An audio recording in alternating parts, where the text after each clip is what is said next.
Midre, welcome to my YouTube channel. My name is Ann-Adeva and I am black.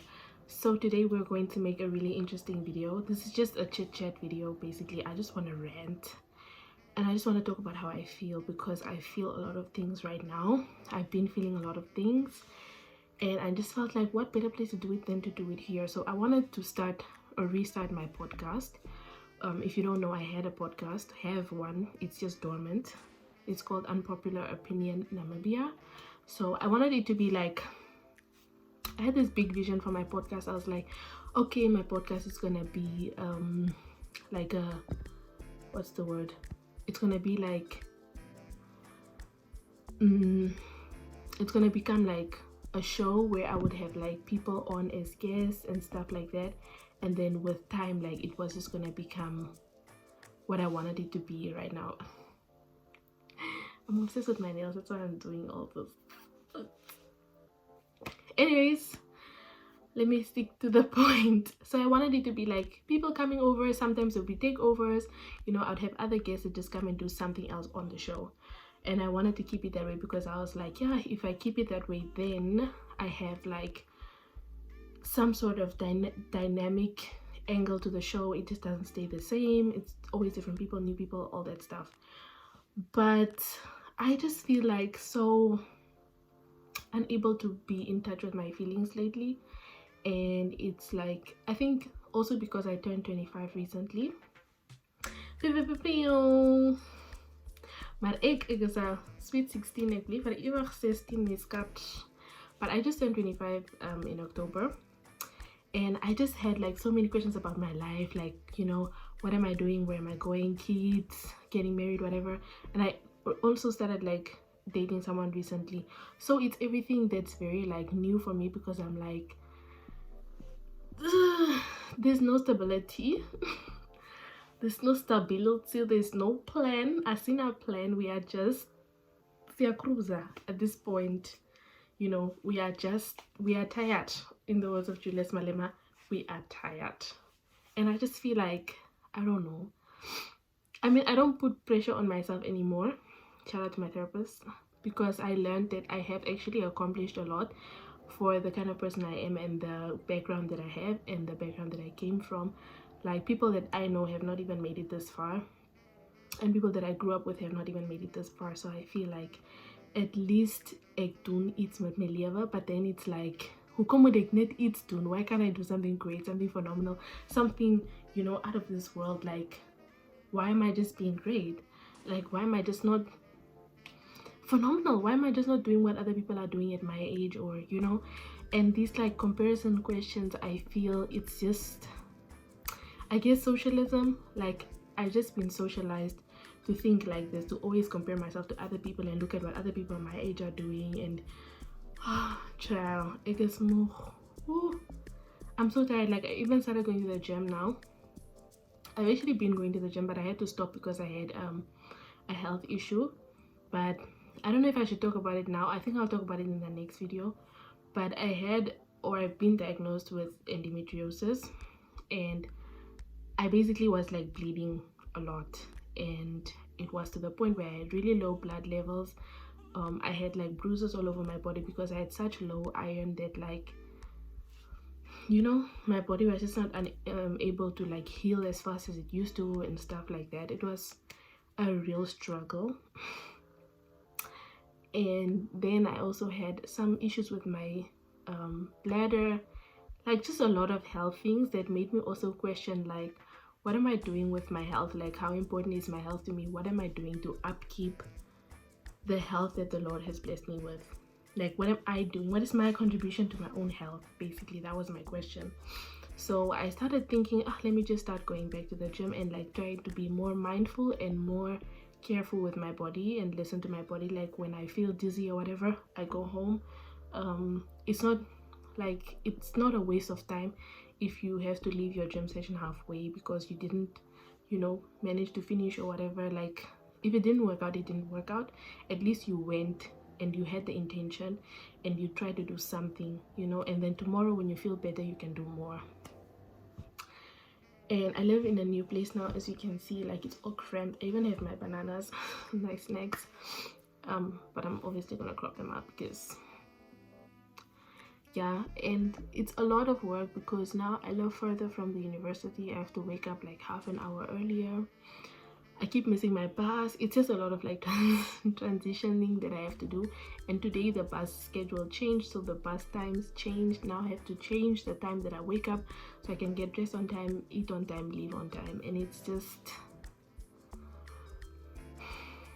when is it gonna get better? Basically, that is my question here. That is I think that I should label this video that, when is it going to get better? Because I always had this perception when I was growing up that like, I just need to grow up, I need to go to university, I need to graduate, I need to get a job, and then I'm gonna be sorted, then I'm gonna be fine. If I don't have a husband, it's fine. There was never an issue for me. That was never my goal in life. But like, now I'm here and I'm just like,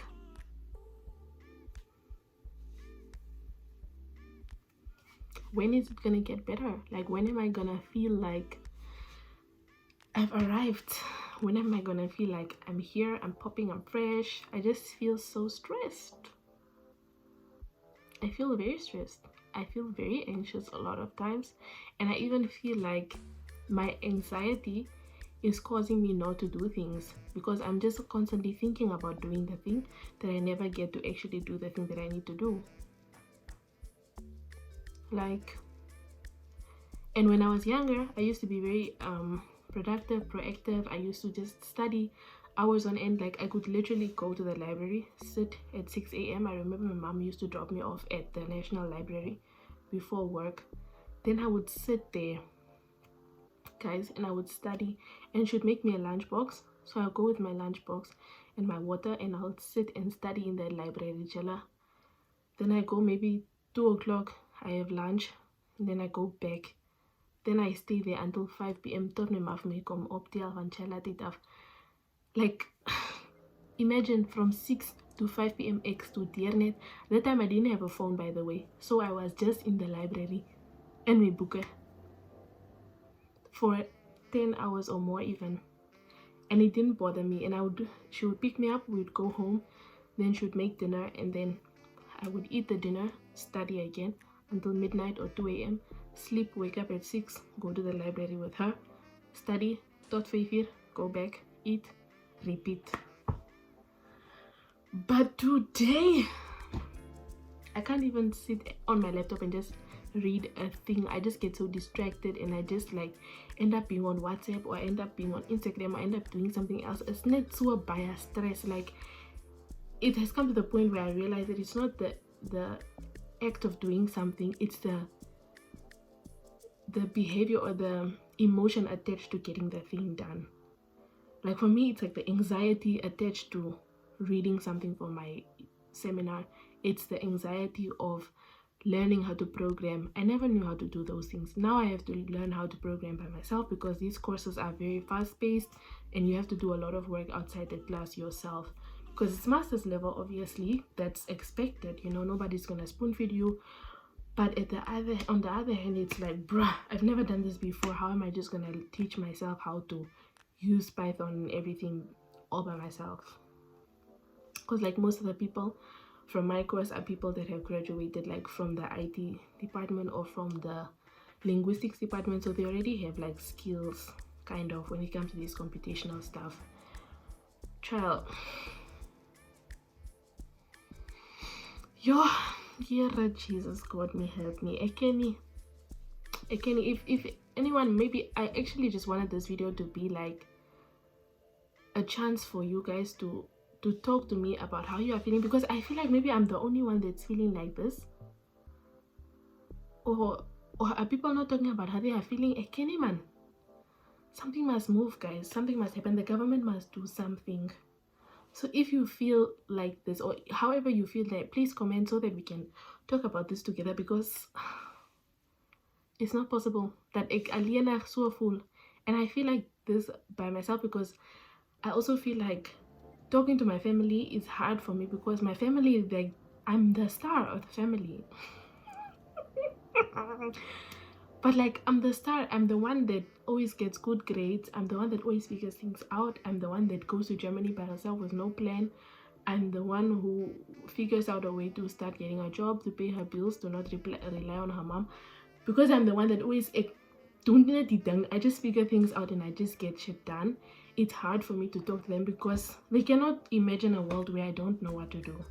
They cannot imagine a world where I'm unsure of myself, where I'm insecure, when I'm doubting myself. The only time that I was really able to confide in them about something like this is when I had to rewrite an exam for my bachelor's. I had like one exam left. I had to redo the exam because in the first one I think I got 40% or something, so then my grade was not enough for me to like pass the module, so I had to rewrite the exam. And I was the only one writing the exam, by the way, and that was the time that I had recently started therapy. So my mind, you know, if you have ever been to therapy, you end up letting out a lot of stuff that you didn't know you had inside. Like, you end up being very stressed or very emotional or very sad because they are just like showing up now in the therapy, because now you have like a manual or like a safe outlet for these emotions.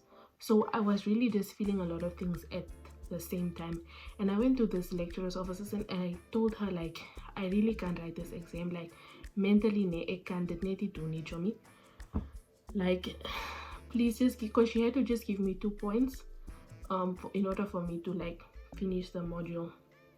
But she was like, nope, I'm not gonna give you those points, because first of all, you didn't attend my classes regularly, and second of all, other people also like need points and they're all going to write the supplementary. But we were only 2, and the other girl ended up getting the point from the HOD or something like that, so she got the points and I didn't. And then I was like, okay, because it was like, I think at UNAM it's like a borderline thing. So if you have like a borderline mark, it's up to the lecturer's discretion to give you the points you need to pass, basically. So she told me, no, my dear, if you studied, you're gonna pass. If you didn't study, you will not pass the exam. So I texted like, so the Zimbabweans, but UNAM there. So I texted in the WhatsApp group and I was like, can anybody please, I texted like all the smart people from our class and I was like, bruh, can you please help me with prepare for the exam? Like, I have to redo it, please, please, please. And one person responded, and I'm so grateful for that person because just after like the tutoring session that he gave me, I got like a B in the exam, from having a fail to a B, imagine, in 3 days. So I told them like how I felt. I told them I feel like I'm not smart enough. I feel like I'm unable to work as hard as I used to. I feel like I'm becoming lazy. I feel like I'm not determined. I feel like I'm overlooking my goals. And my mom just told me, you know what, you've studied a lot, you've gotten a lot of good grades. Even in this degree, you got a lot of good grades despite your mental health issues, despite you like finally going to therapy. Despite everything that you went through in your life, now you still managed to get these good marks. So don't take this as like a verdict on your intelligence or a verdict on your capabilities or a verdict on your hard work. Just take this as you failed this one time, next time you'll do better so you can pass, you know.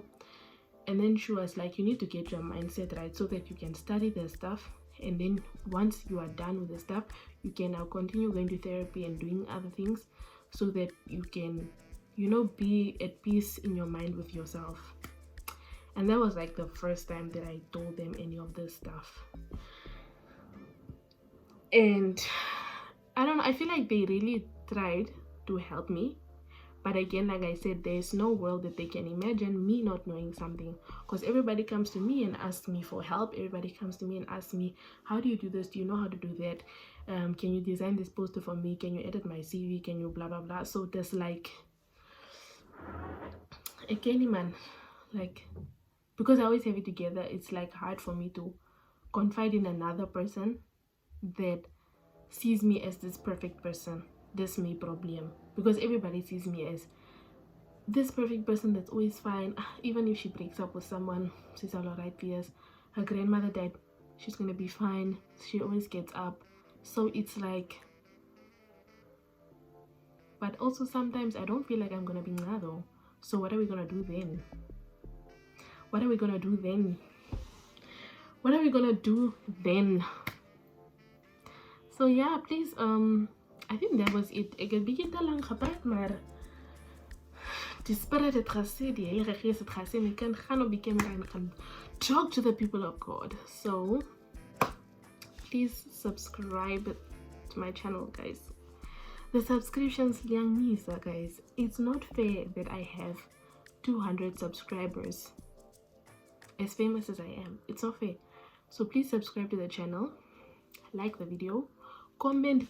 Especially commenting today is more important than liking and everything else. Please comment how you feel and like your thoughts on this whole situation. Like, is everybody doing okay? Answer this question below. Comment this emoji. Yeah.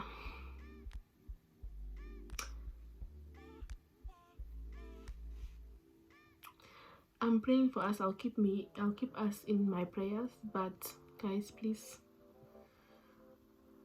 guys, help me in Jesus' name. So that's all for me. So as usual, pass your op, raak base, bly veilig.